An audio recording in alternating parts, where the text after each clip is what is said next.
Okay, so ladies and gentlemen, Mick Griffin, Chief Growth Officer at Traffic, with his keynote speech presentation. Yeah, we can use clapping hands reaction. Perfect, Anya. Thank I'm you. feeling That was the first one. virtual excitement. That's for sure. Let me try and share the screen and make sure we don't have any technical difficulties. But thank you so much for the opportunity. And let's see if Yep. does everybody have a lovely slide that says the Yes. power of recruitment? Yes, it works fine. Perfect. Okay, great. Let me get rid of some of these lovely cameras and stuff so I can see what I'm talking about. Okay. Yes, so first of all, thank you so much for the invite. I love these kind of initiatives. It's been such a pleasure working up to the event. And thank you so much for what I always think is to make the exception to let a crazy British guy come and present on a Polish event. It's always I always see it as such a nice thing, and thank you for that. And what I'm going to try to do over the next 24 minutes is share some light, because what I'm going to be talking about today is what I call the power of recruitment on your brand, which is a very short way of saying that I think for a long time we haven't appreciated just how much positive impact we can have on businesses via our recruitment and HR activities. My feeling of this when I joined the HR space three and a half years ago was that it's hugely undervalued. So what I'm going to do today is show you why I think that, and hopefully I will bring some value on the way. So my name is Mick Griffin, Head of Growth at Trafford. Disclaimer today is nothing about ATS, nothing about Trafford. That's not what we tend to talk about. But what I'm going to bring today is hopefully some value, because my experience is, like I said, I've been in the HR tech space for 3.5 years now. But for the last 15 years in total, I've worked in sales and marketing in general. So I see some huge crossovers, some huge value that we can learn from all of those spaces together. Please, by the way, if I normally present very quickly because I have a lot of things to say. Don't worry if I go too fast. Please grab me after my presentation, send me a chat, send me a LinkedIn. I'm super happy. But today I'm going to throw a lot of value at you and probably talk a little bit too quickly. But the logic behind the presentation today is a topic what I want to call is brand connection. Now, I imagine every person who's joining us today, you will know what I'm talking about, which is basically what I see businesses spend hundreds of thousands of zlotys, euros, millions, trying to build emotional connections between their businesses, their brands, and customers. And we've always had this goal of trying to make customers feel better, trying to make customers feel well with the company. But what I've noticed really that if you look at this with a little bit of distance, the emotional connection we make between a business and a customer is sometimes successful, but as a business, we are creating more emotional experiences with individuals than being customers. And the one that I believe is way more powerful than being a customer with a business is being a candidate with a business. I mean, the easiest way I can describe this, and this might be for me, but I think that it resonates, which is I can't tell you the products I bought 3.5 years ago. I can tell you the companies that I interviewed for. It stuck with me more, and it stayed with me more. And I only think really when you think about a brand and an individual person, the only thing that is probably way more emotional is being an employee, which is great because we're also in HR, so we get to have an impact on that. And the only one that I have to put in the presentation that is bigger than that, I think, is being a fan. I still think it's crazy that, I stood outside the bookshop for 6 hours waiting to pick up the last Harry Potter book, at midnight. So being a fan is something that even trumps that. But what's really nice about this scenario and this presentation is we can take people from position 3, position 2, and turn them into position 1. And that's great. We get to build on it. But what I did with this presentation, because I think Twitter is that kind of raw place where people just talk without thinking. It gives us a real insight in how people think. And I've got a lot of examples that I pulled from Twitter that are only a few days old, where it kind of explains what people are thinking, where we've got candidates saying like, I have a job interview today, I'm very nervous. I've got a job interview today and I'm praying that I get it because it will be great for me. I mean, candidates are really sharing with us and explaining how recruitment processes and HR processes are really generating this emotional experience. Here's one where, you know, if I don't get this job interview tomorrow, I give up. And I share these kind of examples because I think everyone will be nodding, go, okay, I can imagine that.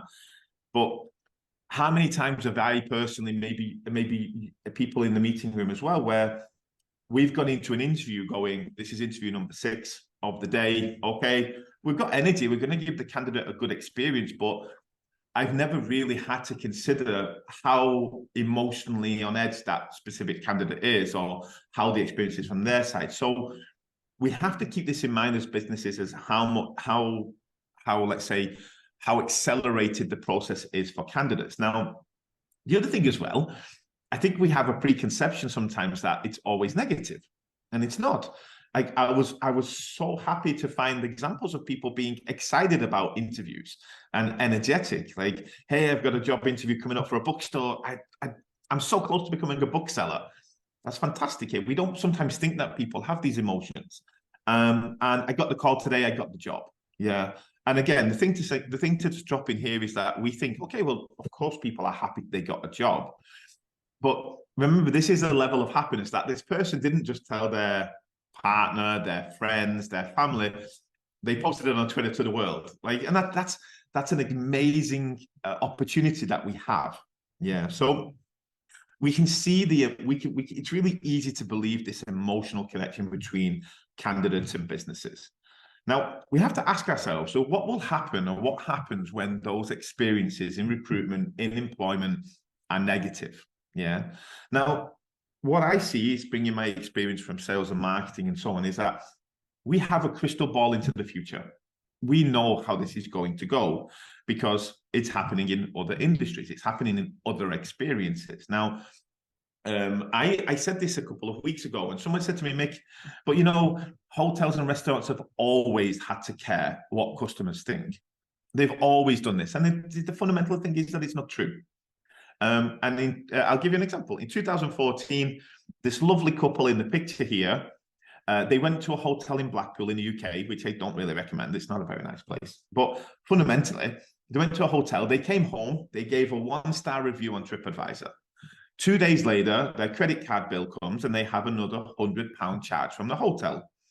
And they go to the hotel and they go, hey, listen, I think it was a mistake. I've got an extra charge. And the hotel owner goes, no, we charged you £100 because you gave us a bad review on TripAdvisor. And it's in the terms and conditions that you agree to when you booked the room. And it was like, 0.4, 0.7A. And the biggest thing to take away with this, of course, it's crazy. Of course, nobody should do this. But this was in 2014. So hotels, what we find with businesses, most businesses don't want to give up that power to consumers, to individuals, till the very, very last minute. Now, the early adopters of TripAdvisor, they were the ones that won. The early adopters of candidate experience and taking care of candidates, you're the ones that are going to win. But there will always be businesses that think, it's going to be fine. So we know what's coming. We know that individuals, candidates, they want to talk about experiences, good and bad, and they will. But what I think is stopping it from being at the level that we have with restaurants and hotels and so on right now is what I think is confidence and community, which is that basically we have to feel extremely empowered and not alone in leaving those experiences. So in 2016 on Twitter, I had no problem saying I really am unhappy with DHL Poland, because I felt that it was normal for people to share negative experiences on Twitter, and I didn't have to worry about DHL Poland genuinely being annoyed at me individually. Now, what I would say here is I'll give you a different example though. And I had an Uber driver recently, and the Uber driver was awful. He drove me home on one evening from the airport, and he was speeding. He didn't know where he was going. It drove me crazy. And he got to my house, and I got out of the car, and I was like, thank goodness that's over. And Uber dropped me a link, like you'd see on the screen, saying, like, rate your driver. And I was thinking, that was terrible. I'm going to give him a 1-star review. And then I thought, wait a minute, this guy knows where I live. And suddenly that sense of security and community of being safe, saying what I like and don't like, went out of the window. And it's safe to say that I definitely didn't give any review. But what I mean by this is that we shouldn't take for granted the fact that because candidates are not talking so much about individual brands today, it's because they don't want to. It's just because right now there is still this power shift between businesses. Now, this is not all negative, by the way, because what I want to reiterate here throughout the experience is that you also have an ability to make this a positive. And you want candidates to be saying, wow, it was great. But one thing we noticed in recruitment processes right now when it comes to sharing externally is that candidates tend to be self-critical. I had a job interview and I think I got it wrong. Or I gave really bad answers in that job interview. But the key takeaway, one of the key takeaways from my speech today is 72% of job seekers are sharing experiences online, especially negative ones. 72%, that's a lot. Yeah. And again, they are becoming more and more detailed, especially as the economy changes, especially as unemployment increases, that pressure builds and people are being more specific. I applied for 174 jobs and 80% of them gave me no response. This is a very specific, reach out. Yeah. What an awful job interview. I got the job and I don't want it. And this one I love because this is a live tweet from inside a recruitment experience. I'm waiting 40 minutes for my job interview. Should I leave? It's candidates. This is happening because they are starting to feel more comfortable, more confident, more as a community. And what we are starting to see is that evolution now, that they are going to start talking more. Yeah. British Gas, you're an awful company to work for, and now your customers are leaving. What a day to be a happy ex-employee watching you, kind of thing. Yeah. Walmart, awful company to work for, worked there for 5 years. We are seeing this fear. And this one, I want you to really take this one in and look at the power of this one, because this is somebody that's saying, Morrison's, which is a UK grocery store, like an Auchan in Poland, you're an awful company. Now, Paul, the author, didn't even have the experience himself. My niece put her heart and soul into an interview on Saturday, and they turned her down the next day and didn't give her feedback. So consider that this is not only the individual on the recruitment process had a negative experience. They shared it with their social circle, which included her uncle, and her uncle felt empowered to share it with his social circle. Now, again, we have to get rid of this preconception that everybody complains. It's just how it is. Now, let me give you an example of why I mean how powerful this is to businesses and how they are missing an opportunity. Morrison's is a UK grocery store. Here, somebody complained that they bought a bag of chips here and it wasn't full on Twitter. Yeah, about a bag of chips that probably cost 5 zlotys. Morrison's tweeted them back instantly within the same hour, saying, please send us a DM with the barcode and the number of the product and we'll get back to you. And I'm sure that this was something that they wanted to resolve successfully. And this is one person on a tweet that has 1 like, and they responded instantly. Somebody said that basically they got a food delivery from a Deliveroo, which is like an Uber Eats or a Pyszny.pl, and Morrison's don't even offer that service, right? So it wasn't, I don't know why, nobody knows why the person complained to Morrison's, but it wasn't Morrison's. And Morrison's replied on social media, hey, we're really sorry, but I think you need to contact Deliveroo and they will help you with this. Yeah. Somebody complained to Morrison's that they delivered the online shopping delivery while the customer was eating dinner, and then dinner got cold. I mean, Morrison's as a brand has so little control over that experience, and we all would think here that Leia is being unreasonable. But look at the times, look at the time slots. Morrison's replied instantly. Now, this person, Paul, left this review about Morrison's being an awful company to work for or even be hired for, and Morrison's didn't engage. So they'll engage every other topic that's related to customer interaction, and they didn't engage to someone that was talking about their recruitment processes. Now, even here we have a professional footballer, Alonso Davis, who, when he won the Super Cup with Bayern Munich, tweeted, hey, McDonald's, by the way, remember that I applied for a job with you a couple of years ago, you never called me back. Yeah, this job, this kind of, sarcastic, funny comment, but you've got to remember this was covered by every news outlet in every country in various ways. So why do we have to care? Because we can sit here on this presentation and go, yeah, candidates complain, they talk about it. What does it matter? And what I would even say here, I need to be very clear with this. I probably think that every person on this presentation does care. What I want to talk to you today is what you might go away on Monday and explain to your boss or your leadership or your C-level or your CEO why they need to care. Because they do, and they don't know why it matters. And this is why it does matter. 55% of job seekers will avoid a company after reading a negative online review. Imagine the hard work, effort, finance, and money that you put in to recruiting for your company, and 55% of them are wasted because there are online reviews like Morrison has about one bad candidate experience. This is something that we need to ensure that all of our management, our leadership in our businesses, they have to know about this, because even negative experiences as a customer, and a customer's giving a one-star review, can cause some of your candidates not to apply for your company. So this is a huge impact on how can we make recruitment more efficient, more optimized. But the other element of this is that 88% of customers will research your company before becoming a customer.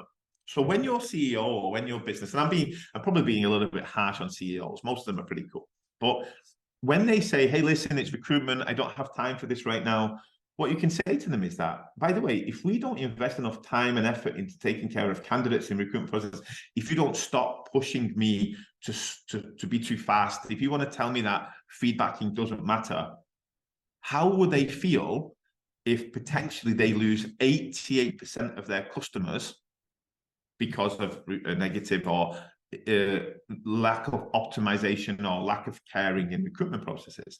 That is the message that I think CEOs have to sit back and go, oh, okay, I didn't know that. So actually, if a candidate says, oh my God, I hate this company because they didn't treat me right as a candidate or an employee, it means that some people won't buy it. And ultimately, this is the key thing. So we know that 88% of customers search before they buy. But what's really important is 61% of customers are more likely to buy products from a company that treats its people well. And this is where we suddenly go, oh my God, wait, recruitment and HR has a huge impact on if customers are going to give us their money. Run now, take your laptops, run to your managers, screenshot the page, whatever it takes, and explain to them that they need to empower you, they need to take care of you, need to give you the resources and the experience and the team members that you can actually, because what does this mean? This is not about preventing customers from seeing candidates complain. It can also have an upside. Yeah, candidates can say positive things. Now, if we need to put this in, even if we have to put this in more of a perspective, I always use this case of Virgin Media. And in Virgin Media in 2014, did a survey. By the way, sorry, for context, Virgin Media is like UPC in Poland or that kind of company. They provide internet services, etc. And they did a survey. And basically, they checked all the candidates they had through all their open positions in 2014. And it turned out that 18% of those candidates were Virgin customers, personally. And what's crazy is 6% of those candidates after the recruitment process went home and cancelled their Virgin subscription because of the recruitment experience that they had. Yeah, that means that like the recruitment process in 2014 cost Virgin Media £4.4 million in lost revenue. Again, this is why I talk about it in such specific cases, because again, I think that you've all gone through that experience of going to your team members, going to in management, going to your teams, going, we need to do this better, we need to take care of our people better, and they go, so what? Why? But if we show them financially the numbers that they care about, and we put it in the context that they care, they can see how important it is to their brand and their scenario. So that's all the doom and gloom. Let me talk to you about ways we can do it better. So yes, please, I don't want to ruin everybody's Friday morning. I promise you, there is a good side of this. So let me explain one reason why. Actually, candidates, especially candidates, the bar is actually set quite low on their expectations, but that bar is like a knife edge. So what I mean is, they expect the experience to be stressful and poor, but if it's 1% worse than they expected, it's really negative, and they're going to talk about it. But it gives you the huge opportunity to make it 1% better, and then they're going to talk about it in a positive experience. Yeah. So number one, you're going to hate this one. We just get to care more.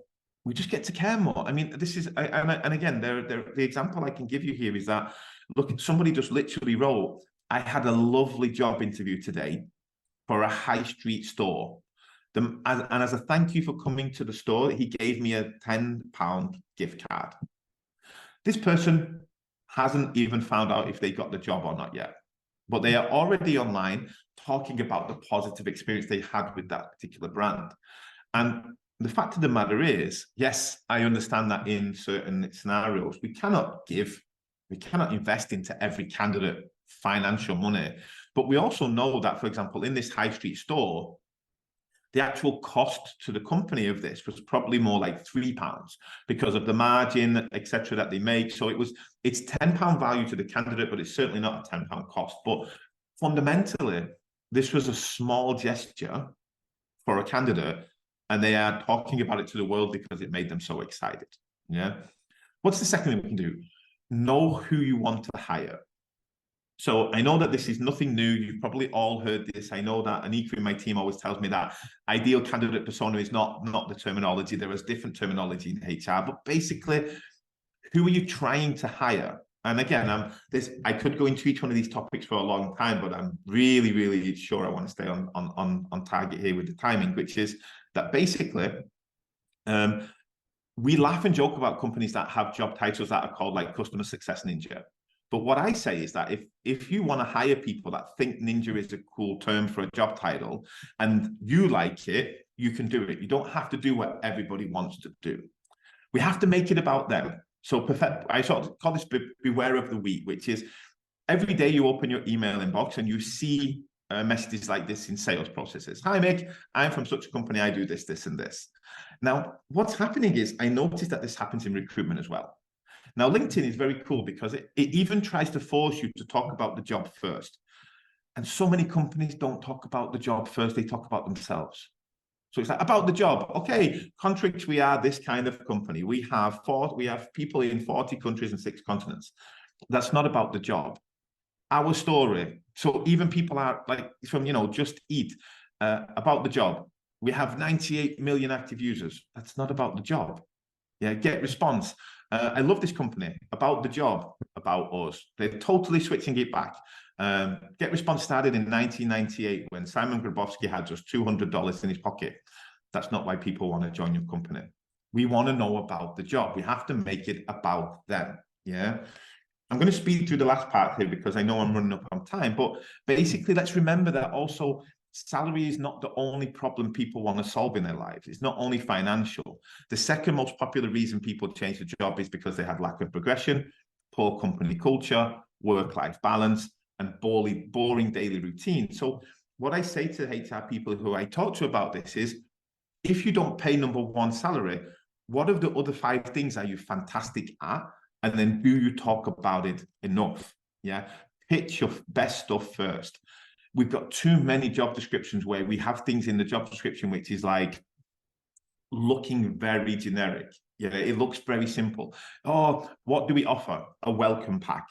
That's not why people change the job. It doesn't mean that it's not a benefit when you join, but it doesn't mean it doesn't mean that it's why somebody wants to change the role. The other way is, for example, here in this job description, it was like work from Monday to Friday, 9 to 5. Yeah, that is probably not a benefit that people are expecting anymore. You can have unique benefits. At Traffic, yeah, sure, we do transparent salaries, but you can be, Zoe talk about the investors that they have, proudly show the integrations that they have. Get Response shows the career pathway and the salaries. And then the final part of this thing that we can do to really build on brand is not have dead ends. So what I mean by this is a lot of us have phenomenal employee branding activities, candidate nurturing activities. Get Response here showing the fantastic new office, how it looks. And so many of us, when we go to career pages, we have a dead end. Oh, sorry, we're not hiring right now.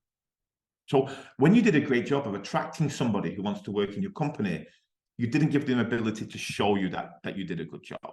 It's like Taylor Swift having a website and saying, sorry, I have enough fans for today. I can't have any more. We always want to take people on a journey. Yeah? We need to allow them to show that they are interested. It can be as simple as a spontaneous application form. It can be having live chat on your career page. It can be having a newsletter that people can sign up for that we do at Traffic. But what we want to do is we want to allow them to continue the journey, even if we are not hiring. Yeah. It doesn't also have to be, I'm skipping through some of these because they're very specific to us, but what I want to get to is a specific slide, which is this one. Remember that there are no rules. However you want to build brand with your potential employees, your potential candidates, you can do it in any way you want. It doesn't have to be only when you are recruiting. You can post videos, you can have podcasts, you can have webinars, you can have meetups, you can have anything you want. But it's key to know that when you're communicating with candidates, when they are on an emotional journey, you have the ability to turn them into fans. That's the thing I want you to go away with, is that you are so empowered that your job is not just to fill recruitment roles. Your job can be to make people fall in love with your company. And you are super empowered to do that. And if you do that, walk into your boss's office and say, hey, listen, look how super valuable I am. Bring me closer to the company, bring me closer to the brand. We're having an effect on this. A candidate is not just a candidate. Yeah. I always use this example of a lovely guy that I met during the recruitment process at Traffic. And weeks later, he was inviting me and my family to come and join him at his house to actually have a barbecue. And I take that as like a huge tick that hopefully it means that we are doing things right. But furthermore, we see the social proof now. We ask people, why do they apply for our spontaneous roles? And they say like, hey, listen, I like what you're doing for the market. Or to be honest, I've wanted to collaborate with Traffic for a while. Or maybe it's even like, I'm following Anna and Kasia on LinkedIn, and it seems like a place that I want to join. So there's lots of things and lots of reasons why recruitment and HR is so powerful in businesses, and we need to remind our shareholders, our management, that it is, because it is. They need to take care of you, and then you can take care of the brand. And you are all doing an amazing job. And I think that what we need to do here is we need to make sure that your management, your leaders, empower you more. And if that doesn't tick anybody's box, if that doesn't tick if you need to go into your CFO and bang your fist on the table and say, hey, listen, what we did at Traffic, we've been able to gather 1,000 passive candidates through our activities. Now, the studies show that candidates are worth $28. That's how much it costs to acquire a candidate now, is $28. It even means that we've saved the company $31,000 in job ads, in job boards, because we've been building brand. Okay, I went really quick, really fast, and that was a lot of confidence. And I know I even went 4 times over. So what I'm going to do is I'm going to leave this for a second. I know I talk really quick. If you have any questions at all about what I talked about today, you can ask me here in the chat at the event. I'm going to be sticking around, but also you can grab me. But I hope that gave some value. I'm going to stop sharing my screen now and go back to those lovely faces. Thank you, Mick, very much. We have one question from Mateusz. Mateusz, would you like to give the question? Or should I read it? Yeah, sure. Hi, Mick. It was great keynote presentation whatsoever. Thanks for that. And I have only one question. Do you use any tracking systems, monitoring systems, however you call it, like Brand24 to monitor how people react or talk about your company, about yourself? Yes, we do. But what I would say for people today is that I know that it's not necessary, but it's helpful. So we do at Traffic, because what we find is a number of times, like with the example I gave of Morrison's, for those people with a sharp eye, you might notice that they didn't tag Morrison's. They just talked about them. Yeah. But it can be, so it does, you're not going to get that ping, that notification from marketing team every time saying what's happened, why. So what I recommend is, yes, a nice way of doing this is Brand24 or something like that, but even going into Twitter, typing your brand name, going into Google alerts and having an alert for your brand name. So it's a nice way of doing it, but there are ways to check this manually every 2 weeks, every 4 weeks kind of thing as well. Okay.